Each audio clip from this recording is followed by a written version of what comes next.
Hey guys, in today's video we're going somewhere dark.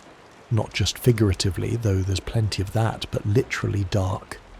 30 meters beneath the cold, grey surface of the North Atlantic, the lights are dim, the air is stale and the walls sweat with condensation. You're standing hunched beneath a low ceiling in a Type 7 U-boat, the workhorse of the Kriegsmarine. There's a diesel smell in the air, and metal surrounds you like a second skin. It's your first day aboard, and you're already beginning to understand why sailors called these things Eisensärg, steel coffins. Before you fall asleep, feel free to like and subscribe, but only if stories from deep inside World War II are your kind of thing. Let me know in the comments what city you're tuning in from and what time it is. I love seeing how far these quiet war stories travel. Now, get comfortable. Let your mind slow down.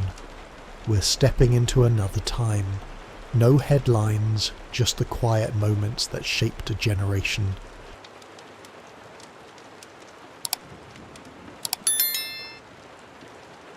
Your boots clang on the grating as you shuffle forward. Careful not to bang your head on the pipe overhead. Everyone warned you. If you stand up straight in a U-boat, you'll only do it once. The ceiling curve's too low, the space too tight, the walls too unforgiving. Even now, the bruises on your scalp are learning the layout. It's a strange world you've just joined. Half submarine, half sardine can, with 45 other men living elbow to elbow. Most have stopped noticing the constant vibration of the diesel engines, the smell of machine oil, and the way the air feels just a little too warm to trust. You're part of the crew now. A boot, sure, but still one of them. You've signed on for a full patrol across the Atlantic, hunting Allied convoys with U-552 under Captain Lieutenant Eric Top, if the rumours are true. You're not sure yet if that's a blessing or a curse. The man's a legend, a Ritterkreuz recipient, known for his bold surface attacks and uncanny luck. But luck runs out and U-boat crews, well, the statistics aren't encouraging. Out of every 100 who go out, fewer than 30 make it home by war's end. You didn't mention that part to your mother when you kissed her goodbye. Above you, the hatch clangs shut. The conning tower has sealed off the only exit. A petty officer throws the locking wheel with a mechanical twist that sounds too final. One of the sailors behind you mutters something about crossing the threshold. You're not sure if he means metaphorically or literally. Either way, the next time you breathe fresh air could be weeks from now, assuming you get that lucky. You pass the torpedo room, where two men in grimy undershirts are already stripping the grease off a new eel. That's what they call them. Eels. Torpedoes. Each one a 7-meter steel monster packed with enough explosive power to snap a Liberty ship in half. One of the men nods at you without smiling. The other keeps working, humming tunelessly over the clink of a wrench. Everything in the boat is painted grey. Not the stylish kind, just the institutional, soul-crushing grey that covers pipes, panels and walls alike. There are no windows, of course, only gauges, dials and periscopes. Light is a luxury, and even that comes in dull amber bulbs. You'd think the lack of sunlight would be the hardest part, but it's not. It's the closeness. The sense that the steel around you is both your protector and your prison. They call it the iron lung for a reason. In the control room, an officer barely older than you is watching a gauge with the same intensity as someone watching a kettle boil. The depth meter reads 18 meters and descending. Your stomach tightens. You try not to imagine the tons of seawater pressing down above you. You try not to think about what happens if a seam leaks or a rivet gives way. Instead, You breathe in through your nose and instantly regret it. The air smells of rubber, unwashed bodies, and diesel. It's going to be like this for a while. The helmsman calls out a course correction, and the boat groans slightly as it tilts. You shift your stance to stay balanced, gripping the overhead handrail as you navigate the narrow corridor. You'll come to depend on those rails more than you realise. When the boat dives in a hurry, or worse, gets hit, those rails are the only thing keeping you from smashing your face against a bulkhead. Someone offers you a chipped enamel mug of what they optimistically call coffee. You nod your thanks and sip. It's lukewarm, bitter, and has a faint aftertaste of metal. Still, it's something warm to hold, and that counts for more than you'd expect. On a U-boat, even bad coffee is sacred. You duck into the galley, which isn't really a galley so much as a cramped corner with a single burner, a tiny sink and shelves stacked with canned goods and jars tied down with string. For the first few days you'll eat reasonably well. The cook, everyone calls him Bone, short for Bonenbauer, though you've never seen him near a field of beans, has stashed sausages and fresh eggs wherever he could find space. Some are hidden behind pipes, others under floorboards. The eggs won't last long, and neither will the bread. But for now, you'll pretend you're at a smoky little cafe in Hamburg. In your bunk, shared of course, with 2 other men on different watch shifts, you stash your pack. There's barely room for it. Your personal space is about the size of a coffin, and no, that's not just your imagination. Most bunks are jammed in near the torpedoes or right above battery compartments that hum and gurgle through the night. The mattresses are thin, the air is muggy, and the walls sweat like they know something you don't. You lie down for the first time and feel the vibration through the hull. The engines never really stop unless you're running silent, and even then the silence is louder than the hum. You hear the creak of bulkheads, the splash of bilge water, the constant clank of tools and boots. You close your eyes, and for a second you forget where you are.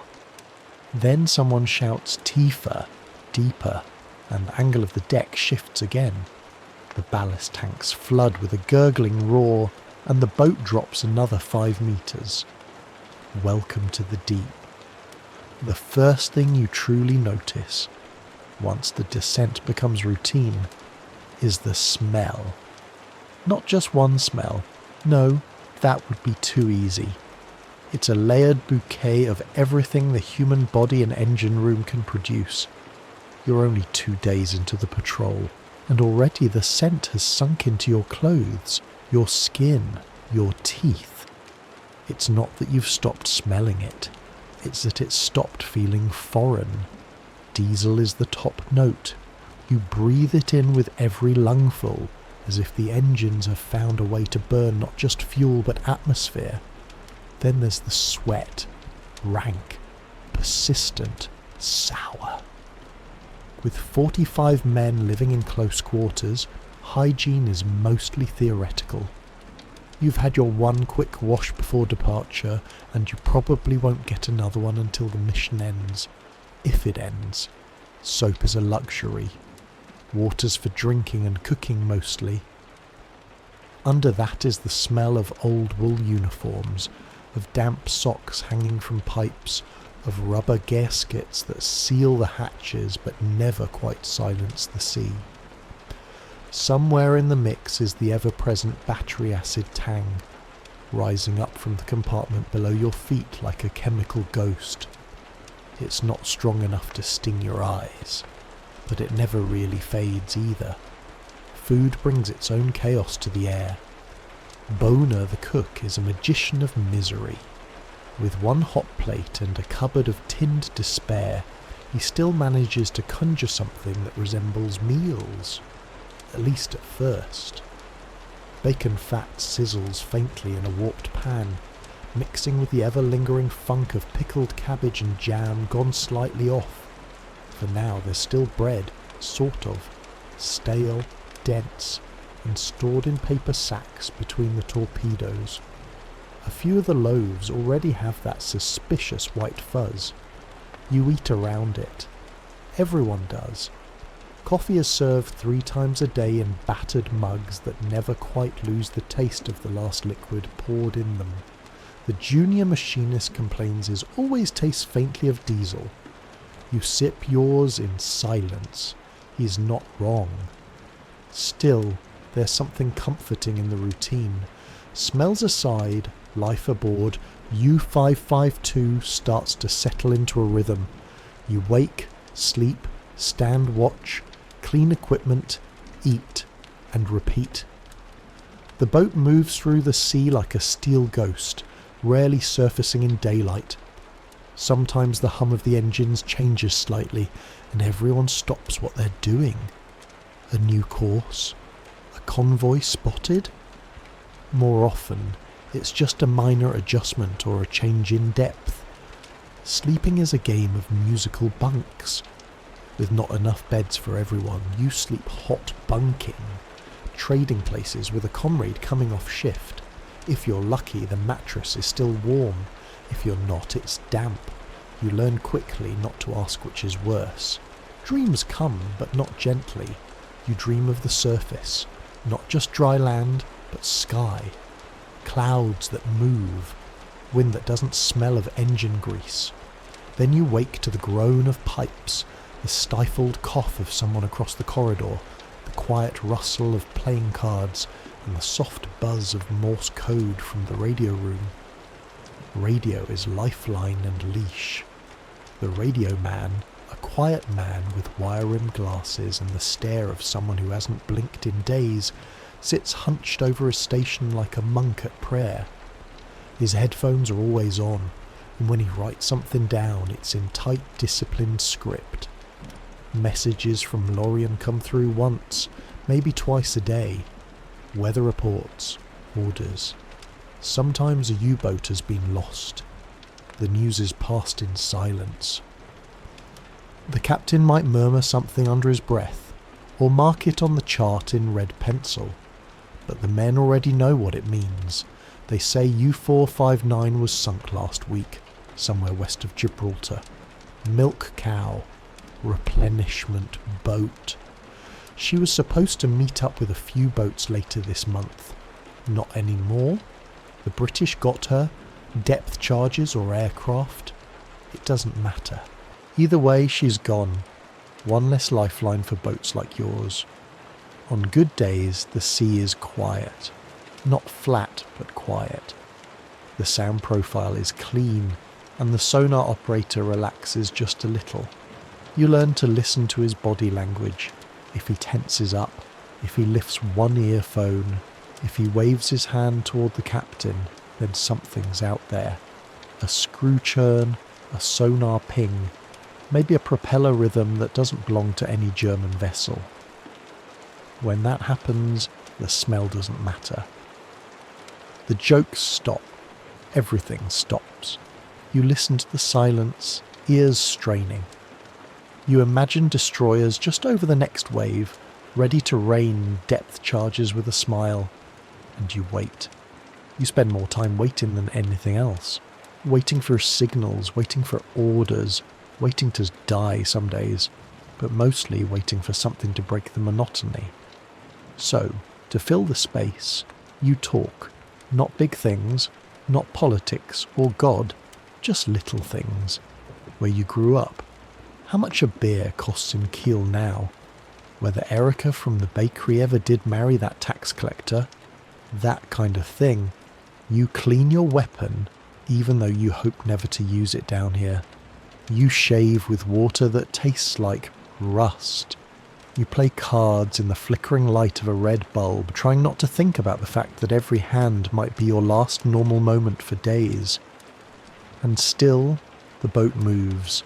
Silent, slow, deadly. You haven't fired a torpedo yet, haven't even seen the enemy, but you're hunting. Somewhere out here beyond the horizon are the convoys, Liberty ships full of supplies, tankers, freighters, and their escorts, destroyers, corvettes, even aircraft now. The Battle of the Atlantic has shifted. The Allies are learning. Radar, huff-duff, depth charges that detonate at specific depths. They're getting better, smarter, but so are you, so is the crew. Every man here has learned to listen not just to the ocean, but to the boat. You know how the engine sounds when it's purring, how the hull creaks when you dive below 100 metres, how the pump should gurgle and not grind. You know the difference between a hopeful silence and a dangerous one. In the narrow corridor between the radio room and the captain's quarters, someone's strung up a pin-up girl torn from a French magazine. Her smile is faded, her edges curled, but she still draws glances. Not out of lust, though there's plenty of that unspoken, but out of memory, of warmth, of a world with sunlight and sidewalks and Saturdays. You pass her on your way to the bow, and for a second, you forget the smell. You forget the damp. You forget that you're 80 feet under the surface of an ocean that doesn't care if you exist. You're just walking, just breathing, just alive. And on a U-boat, that's enough. It starts as a faint shudder beneath your feet. Barely more than a tremble, really. So subtle you almost mistake it for a shift in ballast or someone moving a little too quickly past the battery room. But then it happens again. A dull, distant thump that rattles the mug on the shelf beside you, just enough to make the liquid inside whisper against the rim. No one says anything, not at first. You've learned that in here, panic travels faster than sound. A single shout can ripple through the boat like a current, snapping everyone into motion before they even know why. So the officers stay quiet. The watch officer lifts his head just slightly from the sonar station. Someone kills the gramophone mid-song, an old sea shanty, scratchy and defiant. The silence is immediate and total, and then, like an afterthought, another thump, louder this time, closer, not accidental, not imagination. The destroyers have found you. It's a British pattern, you think. Maybe from HMS Wolverine or one of those Flower-class corvettes that always seem to show up at the worst possible moment. You're somewhere north of the Azores, or so you think. Charts aren't shared widely unless you're on navigation duty, and even then they're not always accurate. But it doesn't matter. The enemy doesn't need to know where you are, only that you're down here. The captain moves without raising his voice. Silent running is ordered with a gesture, 2 fingers firm and downward, and instantly the boat obeys. Everyone freezes. The diesels cut out with a slow moan, replaced by the eerie silence of battery propulsion. No more humming, no more fans, no more anything. Even your breath feels loud now. You lie in your bunk, eyes open, staring at the ceiling no more than a foot above your nose. Your ribs rise and fall like they're trying not to draw attention. All around you, men lie still. 45 statues of tension, listening. You hear the soft slosh of water in the ballast tanks. A rivet creaks. Someone's teeth chatter faintly, not from cold, but from memory. It's not his first depth charge. And then it comes. The sound isn't sharp. It's dense. A deep, muffled whoomph that seems to come from everywhere at once. It's like being inside a steel drum while someone kicks it. The hull flexes with the impact. Dust drifts down from the pipes. Your ears pop. The lights flicker once, just once, and then hold. No one moves. Another explosion follows, closer. The percussive wave slaps the side of the boat like a god's open palm. It's not a direct hit. You're still here, but it was meant for you. You can feel it. The boat lists slightly. Someone murmurs a prayer under his breath in Bavarian dialect. Someone else grips the photo tucked into the corner of his bunk. It's a child, maybe 3 or 4. You pretend you didn't see it. There's no escaping this part. No matter how many patrols you survive, the depth charges never become routine. They rattle the bones in your skull. They strip away bravado. They remind you of how little steel separates you from the ocean's appetite. You know how this works. The enemy above, guided by sonar or, worse, Huff Duff, drops charges in a pattern designed to bracket your location. One behind, one ahead, one to port, one to starboard. They don't need to hit you directly. They just need to rupture a seam, crack a gasket, rattle something loose. The engineers whisper to each other behind a bulkhead checking gauges, pressure, battery life, carbon dioxide levels, nothing you can help with. You just lie there and wait. Another whoomph. The third is the worst. It always is. It lands just above the bow, and you swear you hear something pop. Not an explosion. Just a sudden hiss, like air escaping a lung. Your ears go hot. Did something rupture? The captain orders a depth change, down another 30 meters. The angle of the floor shifts under you. The groan of the hull intensifies. You've heard the warnings. Below 150 meters, the Type 7C begins to creak like it's mourning its own weight. At 200 meters, things break.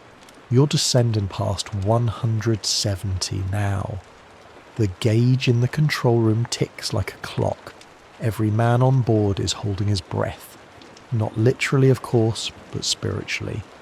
The pressure outside is immense. Every extra meter adds more tons per square inch, and you feel it, not just in your ears, but in your teeth, your spine, your chest. Still the destroyers hunt. Another charge, then another. The boat shudders and drops. The crew clutches rails, bunks, knees, but it holds. Somehow, it holds. After a while, the charges stop. That's not always a good sign. Sometimes they stop because they've lost you. Sometimes it means they're repositioning, and sometimes they're just quiet so they can listen. So you stay still. For hours, maybe. Time has lost all meaning down here. You count your breaths. You count the creaks in the hull. You count the red blinks of the control panel lights. One sailor beside you swears he can tell the difference between destroyer classes by the way they sound through the hull. He claims that American depth charges have a sloppier rhythm. You don't ask how he knows. At some point, a sailor from the stern tries to light a cigarette out of sheer habit. He's tackled before he can get the flint to spark. No one yells, they just hold him there. In the silence, even a match can be a death sentence. Eventually the sonar operator whispers, the screws are fading, they're leaving. A slow, invisible exhale moves through the boat. No cheers, no backslaps, just a cautious return to noise. Someone coughs, someone else mutters, "Verdammt nah dran," damn close, and Bone the cook quietly turns the burner back on. Soon the smell of canned stew warms the corridor. Not because anyone is hungry, just because something warm helps you pretend things are normal. You sit up, rub your eyes, your head throbs. Your joints ache from tension you didn't even notice, but you're alive. Later the captain makes a quiet round. His face gives nothing away. He passes by you, nods once. That's the whole speech. That's the reassurance. It's enough. In the radio room, a message from Lorient arrives. Just 2 words. Weiter suchen. Continue searching. As if nothing happened. You surface just after midnight. Standard procedure now. Battery levels have dipped below half, and the carbon dioxide scrubbers are struggling. The control room smells like warm metal and wet socks, and even the air tastes stale, like you've been exhaling into a paper bag all day. The men are growing edgy again, not from fear this time, but from compression. Too many hours packed tight into an unmoving space. The dive alarm stays silent, thank God. Instead, there's only the hollow thunk of ballast being blown, and the subtle shift in pressure as the boat rises like a reluctant ghost. You climb with it, not physically but emotionally. Every metre closer to the surface feels like a tiny reward. At periscope depth, the scope rises with a soft hiss. You hear the captain's voice low and steady. Clear. Then a pause. No shadows, no silhouettes. We surface. It's not your watch, but you go topside anyway. Everyone wants a breath of night. The hatch opens with a squeal that sounds absurdly loud, and for the first time in what feels like days, air rushes in that doesn't smell like boots, oil, or boredom. It smells cold, wet, salty, real. You climb the ladder and emerge onto the conning tower deck, blinking under a half-moon sky. It's not much, but it's wide open. You tilt your head back and see stars. Not the full glittering sprawl like in the Alps, but enough to remind you the world still exists up here. The sea is dark and smooth, rippling gently like black silk. Somewhere far to the west, you know a convoy might be crawling along, fat with fuel and food and tanks. But for now, the water is empty. No other ships, no lights, no flares, just the slow lapping of waves against the hull. One of the lookouts leans on the railing, scanning the horizon with binoculars. Wouldn't mind if they stayed gone a few more nights, he mutters. You nod. No argument there. The bridge crew is alert but relaxed. You can feel it in their posture. Tension never disappears aboard a U-boat, but it thins out a little under the stars. You take your place by the forward rail, wind nudging your collar. A soft hiss escapes the exhaust ports as the diesels kick on. They sound different up here. Freer, louder, less like a threat and more like a heartbeat. Below deck, the crew gets moving again. Battery banks begin to charge. Water tanks refill. Men are scrubbing compartments that haven't been touched since you left Lorient. Someone's airing out a pair of boots on a rope. This is the only time the boat feels almost normal. Not quite a ship, but not a prison either. You see the faces of your crewmates again, lit by the moon and dim deck lamps. Tired, yes, but with colour now, with detail. The sleep-deprived shadows under their eyes, the stubble on their cheeks, the sunken hollows just above their collarbones. No one says it, but this is the closest thing you get to freedom on patrol. These short bursts of night on the surface. Your shift ends, but you don't go below just yet. You sit with your back against the steel, breathing in the cold. Every once in a while the diesels cough and sputter before settling into a low churning rhythm. You know you should sleep, but you also know the boat will dive again by dawn, and you won't see the sky for another 20 hours, maybe more. Back below, the mood is different, livelier, not loud, but less muted. Bones rustling up a sort of stew, tinned beans maybe, or potatoes and mystery meat. A few sailors are playing scat with faded cards. The radio operator hums a lullaby under his breath. It's something from the Rhine region, lilting and slow, like a river trying to remember a song. The smell of fresh air lingers just long enough to feel unfair. You duck into your bunk and press your back against the wall, curling your knees up so your boots don't hang off the edge. Above you, a storage shelf groans under the weight of tools and spare parts. You try not to think about what would happen if the boat suddenly dropped too fast or listed hard to one side. Sleep doesn't come easy. It never does after a surface run. Your brain stays alert, buzzing quietly like the radar detector mounted just above the captain's quarters. Always listening, always waiting. You think about the surface, about how easy it would be to imagine the ocean was empty, just a flat black canvas stretching forever. But you know better.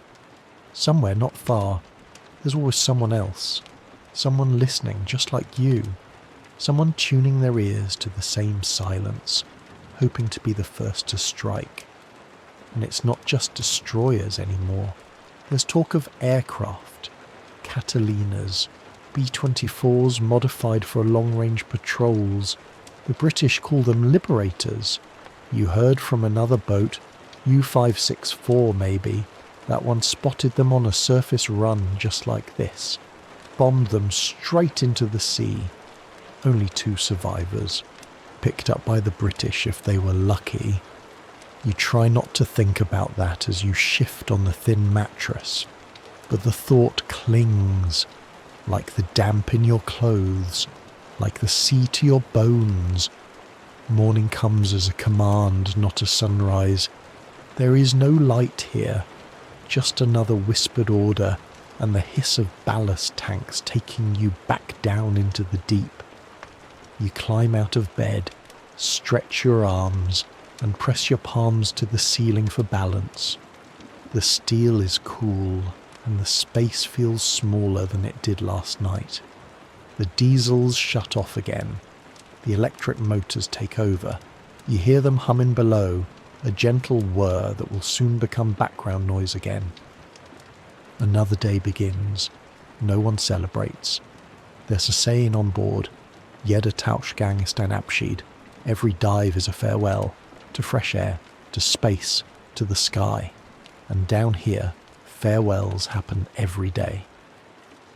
As you take your position for your morning watch, someone passes around a tin of jam. Apricot, possibly. It tastes faintly of rust, but it's the sweetest thing you've had all week. You lick your fingers clean and return to scanning the gauges, the dials, the edges of silence, looking for anything that doesn't belong. The captain's voice murmurs over the intercom, announcing a new heading. You glance at the chart. Open sea still. Somewhere off Rockall. Out here it's not really the ocean that haunts you. It's the idea that you might surface tomorrow night, and something will be waiting. Something that pings, something that drops, something that doesn't miss. The captain watches everything, always. He speaks less than most officers you've known, less than most men in fact, but his presence carries the weight of 10 conversations. You don't know much about him, and what you've heard is mostly rumours passed down from the older hands. Some say he served under Preen before Scarpa Flow.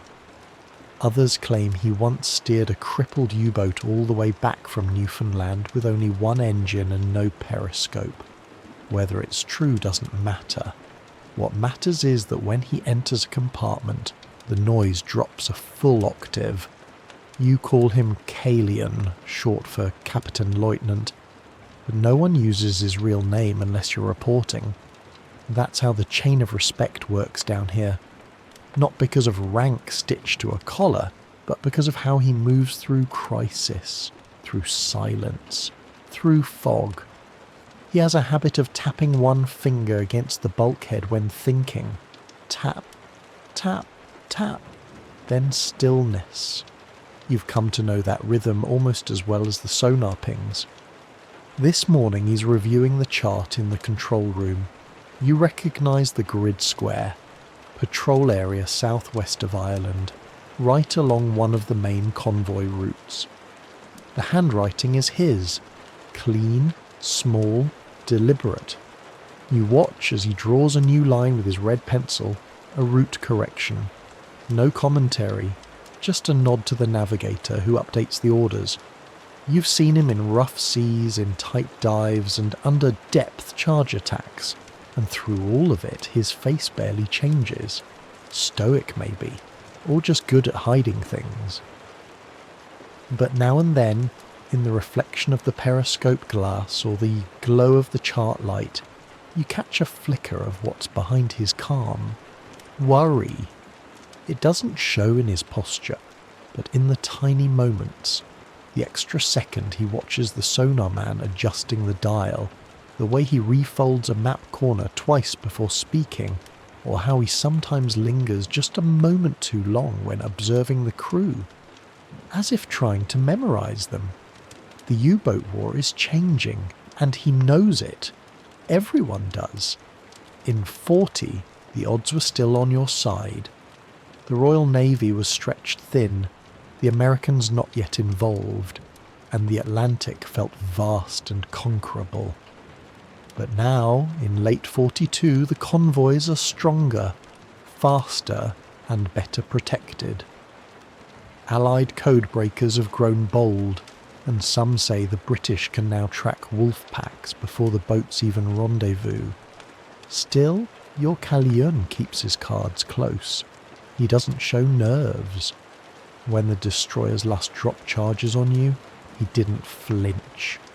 Just gripped the rail beside the periscope and waited, timing the rhythm of explosions in his head. Later, when you thought no one was watching, you saw him slip a finger behind his collar and wipe the sweat from his neck. Leadership here is less about barking orders and more about energy. The men read it. Feed off it. If the Callan loses confidence, it will trickle down the length of the boat like seawater through a hairline crack. He walks the boat once each day. No routine. Sometimes just after morning surfacing.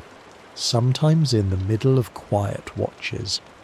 He checks the engine room, nods at the radio operator, makes a slow pass through the torpedo room. No words usually, just observation. A tilt of the head, a finger run along a pressure gauge, a single glance towards someone cleaning a valve. The crew straightens without being told. In the officer's cabin, really more of a nook with bunks and a table bolted to the floor, he sometimes meets with the LI, the chief engineer. Those discussions are muffled, but when they emerge, decisions has been made, ballast recalibrated, dive limits revised, a sudden shift to patrol pattern B instead of C. The rest of you adapt. You once heard him correct a junior officer on chart depth, not angrily, but with quiet steel. "Not here," he said, pointing to the line. "If they chase us into this trench, we'll have 3 meters too few." That officer never made the same mistake again. Sometimes, in those strange half hours between sleep and duty, you wonder what the Callion dreams about. Not home, not anymore.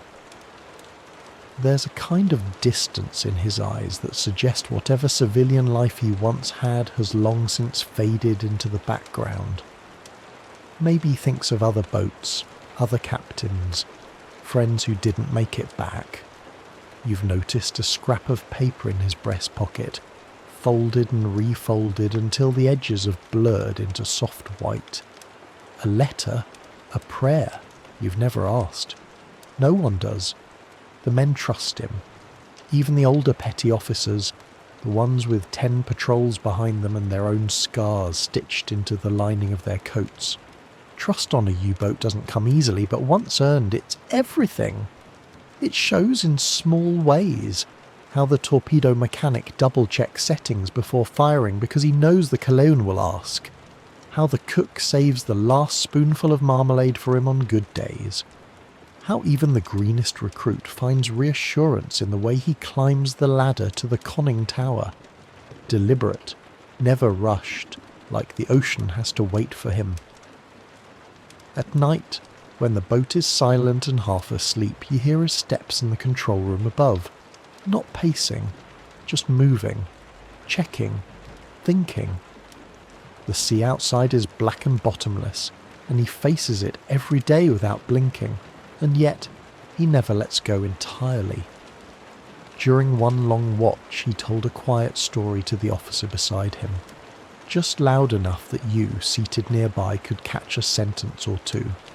Something about his first posting on a surface ship, a destroyer captain who once pulled a drowning dog from a minefield near Narvik, then risked a court-martial to keep it on board. The Callion had laughed, a dry, surprised sound. "That dog had better instincts than half the crew," he'd said. Then he went quiet again. You never heard him speak so much at once again. They say good U-boat captains don't just command, they feel the boat. Know when it's running too warm, when the crew needs rest or a joke or a warning, when the batteries can push just one more hour. And when it's time to dive, even if it means missing a shot. Yours is that kind of captain. You're not sure what keeps him going. Maybe it's duty, maybe pride, maybe guilt. But every time the hatch opens, every time the periscope rises, every time the orders come down, there's a certainty in his voice that cuts through the chaos. And for now, that's enough. Because in the deep, certainty is more precious than air. You don't envy the radio man. Not even a little. His is a quiet job, at least on the surface. He spends most of the patrol hunched over a bank of knobs, cables and humming transformers in a compartment so cramped it feels more like a storage closet than a nerve centre. A narrow bench, a clipboard dangling from a chain, and a pair of worn headphones that never leave his ears. His name is Weber, but everyone just calls him Funker. He's pale, thin, with the kind of posture that says he's forgotten what sunlight feels like. Some say he trained in Kiel, others say Berlin. Doesn't matter. What matters is that when those Morse bursts start clacking through the ether, he can write them down faster than anyone you've ever seen. You glance at his notepad one morning. He's filling a page with dots and dashes, the pencil never lifting, hand as steady as the boat isn't. He looks calm, detached. But behind those round glasses, something's always working. Calculating, listening. Messages don't come often, but when they do, they're everything. Orders from Lorient, weather updates, convoy sightings relayed from other U-boats. Each one arrives in code. Sometimes the Enigma, sometimes simpler ciphers depending on urgency. Funker doesn't decode them himself. That goes to the watch officer or the Calon. But he's the one who captures them from the static, pulls them out of the sky like threads. You wonder what it feels like to be the first one to know when someone else didn't make it back. It's not all military traffic either. Once a week, on Sundays, they send crew morale messages from headquarters. Usually a list. Recent U-boat successes, tonnage sunk, promotions, iron crosses awarded. You all listen, clustered in the galley or around the control room, pretending not to care but hanging on every word. When they read out, U-99 sunk 5 ships in one patrol, someone always whistles. When they mention U-573 being lost, no one speaks. You learn to recognise the code phrases. Boat overdue, presumed missing is one. No further contact is another. They're delivered like weather reports, flat, factual, like a train schedule being read aloud. And yet every man listens, because any name could be yours. Sometimes the messages include homefront snippets. Hitler giving another speech, Goebbels announcing new measures, factories in Essen increasing output. None of it matters much to you out here. The war feels different in the Atlantic, smaller and larger at the same time. Every now and then, Funker catches something strange, a signal that doesn't match any known frequency. Once, just after midnight, He picked up a burst of Morse so fast it sounded like gibberish. He called the Kallion, who stood over him in silence, head cocked. "Is not ours," Funke said. "Allies? Maybe. Or Polish resistance. Could be Norwegian." The Kallion nodded once. "Ignore it." The signal stopped on its own a minute later. No one mentioned it again. But after that night, Funke started sleeping with his boots on. You begin to appreciate the delicate web that connects the boats. Each U-boat patrol isn't a solitary hunt. It's part of something bigger. Wolf packs are coordinated through encrypted bursts, shortwave transmissions that update patrol areas, assign rendezvous points, or call boats together for joint attacks. You've been told you'll join up with 2 others soon. U-123 and U-221, both veterans. Maybe a Rudel tactic will follow, a coordinated strike against a convoy. That's when the real pressure hits. Coordinated timing, shared targets, crossfire risks, and if the Allies pick up even a whisper of your location, they'll be ready. That's why Funke's job matters so much. One missed signal, one delayed burst, and you could end up diving straight into a trap. There's also the psychological weight. Once, during mess, someone asked if Funke ever just tuned into civilian broadcasts. For fun. He didn't answer. Someone else chimed in. I heard one guy picked up the BBC once. Heard jazz music from London. Yeah, another laughed. And then what? They tell you you've lost the war? But Funke was still silent.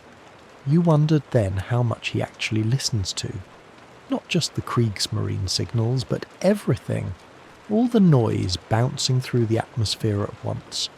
Russian chatter, Allied traffic, distress beacons. You start to realise that for Funke, war is a soundscape. One long stream of fragmented voices. A few weeks into the patrol, a new kind of message arrives. Not from Lorient, not from any base you've heard of. It's encoded differently, shorter, tighter. The Kallion reads it, folds it, then says simply, "We're moving east. Convoy sighting." No one asks questions. Orders are orders, but the mood changes. You notice Funke is on edge now. He double-checks frequencies, taps his pencil on the desk more often, sits straighter. And he's not the only one. The boat grows quieter, more focused. You can feel it in the way the officers huddle around the chart table, voices low and clipped. There's a rhythm to the hunt. First comes the contact, distant, indistinct, then a course correction, then a periscope sweep, then silence. The waiting begins. You imagine somewhere out there, Funke's counterparts are doing the same thing, listening, writing, hoping. You wonder if they ever pick up you. At night, the sea grows louder, not in sound, but in presence. It surrounds the boat like a second skin, pressing against the hull in thick, slow waves. And all the while, Funke listens, taps his pencil, adjusts his dials, writes another page of dashes and dots. Sometimes you think he knows things before they happen. One morning, before anything had changed, he looked up from his bench and simply said, "We should dive soon." 10 minutes later, the lookout spotted aircraft. The Kallion didn't ask how he knew, he just gave the order. Later, in the galley, you ask Funke what tipped him off. He shrugs. "The silence," he says. "They went quiet." You don't ask who they are. He doesn't explain. Back in your bunk that night, you lie awake listening. Not for explosions or orders or alarms, but for nothing. Trying to understand what the radio man hears in the quiet. Because sometimes silence means safety, and sometimes it means something's listening back. It's surprising how quickly you learn to sieve shoulder to shoulder with people you hardly know. At first, every face is a stranger. You know ranks, sometimes surnames, maybe hometowns if they come up in passing. But within a week, less even, you've memorized the sound of everyone's footsteps, the rhythm of their breathing, the way they mutter in their sleep. Privacy, of course, doesn't exist. You dress, wash, eat, and dream in the same shared air. There are no secrets in a space the size of a freight elevator packed with 45 men. Every cough, every stomach gurgle, every nervous tick is public property. When someone has a nightmare, you all hear it. When someone snores, everyone plots his early retirement. You learn who to avoid when they're hungry, who makes the best card partner, who always keeps a hidden ration of jam, and who'll trade a sock for a spoonful of mustard. The boat becomes its own small self-contained village, with alliances, routines, unspoken rules and long memories. There's Becca, the machinist, who can fix a broken valve with nothing but string and a scowl. He's been down here more times than most and carries it in his bones. He sleeps in 20-minute bursts, cat-like, and never complains, but he hates loud chewing. That, more than anything, sets him off. Then there's Kraus, the weapons petty officer, who recites poetry under his breath while reloading torpedoes, Goethe mostly. Sometimes Heine. He claims it keeps his hands steady. You don't argue with results. His tubes are always spotless. The cook, Bona, is universally tolerated and occasionally revered. He has a gut like a ship's bell and a permanent frown, but his sense of timing is divine. On the worst days, after near misses or endless silent dives, he somehow produces warm stew with extra sausage,